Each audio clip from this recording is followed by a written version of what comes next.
Então, eu vou fazer um breve resumo de tudo isso que a gente falou. 1. As ações devem ser direcionadas com atitudes.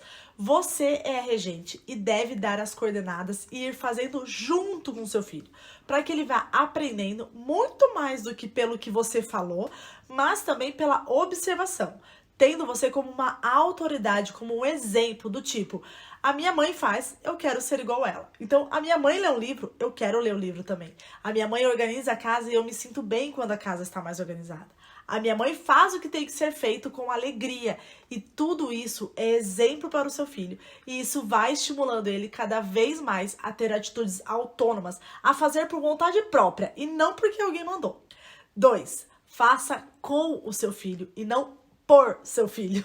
Muitas vezes tendemos a delegar ou criar rotinas e acreditamos ou esperamos que isso seja suficiente para a criança criar um hábito e ser responsável por isso. Isso não é uma verdade. Estar ao lado dela, fazendo junto, estimulando, sendo essa vontade auxiliar nas ações, não fará seu filho ser dependente a vida toda de você.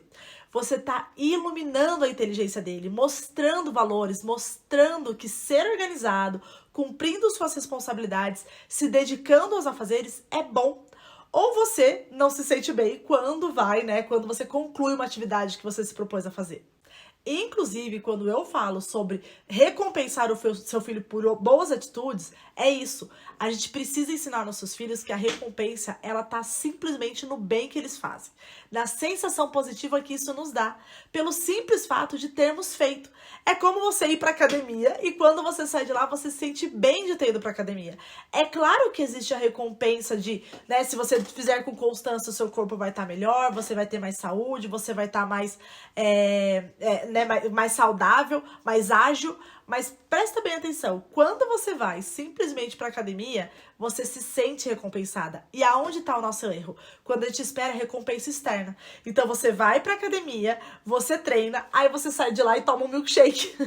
Porque afinal, você foi para academia. E quando a gente é baseado, quando a gente baseia a educação dos nossos filhos por recompensas externas, a gente acaba entrando numa crescente, porque nunca vai ser o suficiente. Então, se meu filho tirou uma nota 5 e eu dei um carrinho pra ele, e se ele tirar 9, você vai dar um carrão? E se ele tirar 10, Então, assim, como é que vai funcionar isso? Essas recompensas, elas têm que ir aumentando. É a mesma coisa da punição.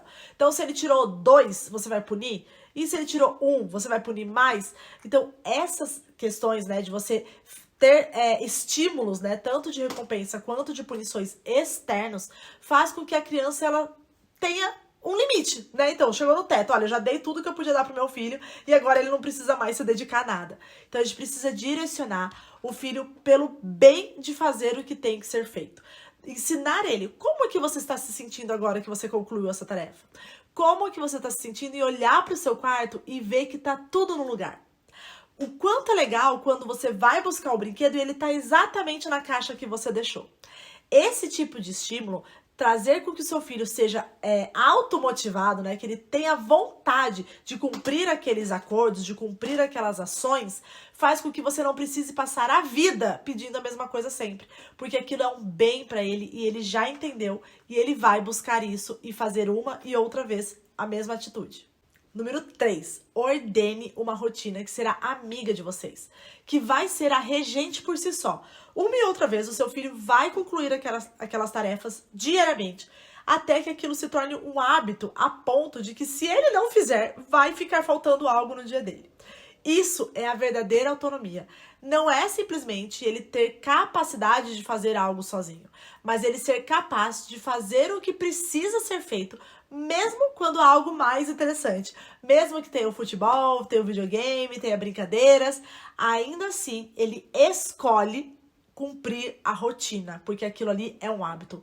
A rotina, ela não precisa ser algo engessado, pra você, quadrado, tem que ser assim, ponto, acabou. Ela tem que ser algo que vai auxiliar a todos na casa. Então, permitir delegar responsabilidades proporcionais à maturidade do seu filho, e eu já vou logo dizendo que isso vai acontecer por volta dos 12 anos, mas se a educação na base for feita muito bem direcionada, você vai colher esses frutos a longo prazo. Então, eu repito, uma e outra vez. A educação é a longo prazo. A gente precisa ser assertivo na educação infantil. A gente precisa ser consciente para observar aonde estamos falhando, para que a gente possa corrigir. Sempre é tempo de corrigir. Esquece esse negócio de, então, meu filho já tem 9 anos, não dá mais. Dá. Meu filho já tem 10 anos, não dá mais. Dá. Meu filho já tem 15 anos, não dá mais. Dá. Talvez vai ser um pouco mais, exigir um pouco mais de paciência, porque ele já tá com muitos vícios, né, com muitos buracos da educação infantil que não foram cobertos, mas é sempre momento de educar. Então, fazendo a base muito bem, né, tendo conceitos, tendo ferramentas, tendo conhecimento sobre a fase do seu filho, você vai colher frutos a longo prazo.